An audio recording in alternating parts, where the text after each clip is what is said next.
Pemirsa, apesnian yang dialami karyawan servis internet provider di Palembang ini, motornya lenget pada awan hari pas lagi begawe yang kantornya tidak jauh dari kosan. Aksi dua pelaku terekam kamera CCTV.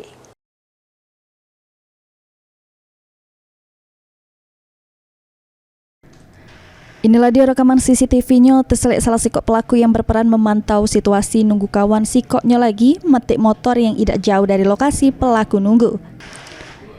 Gerak-geriknya terselit bingsal mondar-mandir sambil nunggu kawannya. Sesudah berhasil metik, kedua pelaku berlari ngegas ke motor.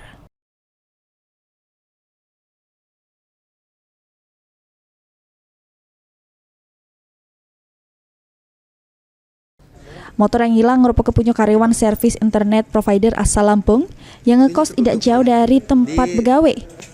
Pas kejadian pada awan hari tersebut, korban lagi begawe, ketahuannya oleh kawan begawenya yang curiga dengan motor yang dibawa pelaku dari rekaman CCTV.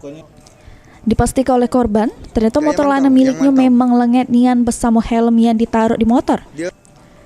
Hilangnya motor korban tidak ketahuan juga oleh tetangga yang pas itu tetangganya menduga yang gawa motor tersebut ialah korban.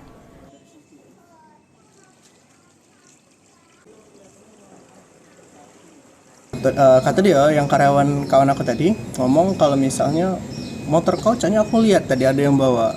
Oh sudah kataku, kita cek dulu. Jadi aku dari kantor jalan kaki ke arah sini ke dalam garasi, muter itu keluarnya di situ dan memastikan memang motor itu tidak ada lagi. Nah setelah dipastikan motor itu tidak ada, aku dengan kawan aku tadi coba ngejar pakai motor salah satu motor di kantor dan tapi mungkin tidak ketemu karena mungkin salah arah kemarin itu. Kejadian kehilangan motor ini sudah dilapor ke korban ke Polsek Sukarami dengan harapan polisi cepat bergerak menangkap kedua pelaku serta motornya bisa balik lagi. Mulyadi, PAL TV.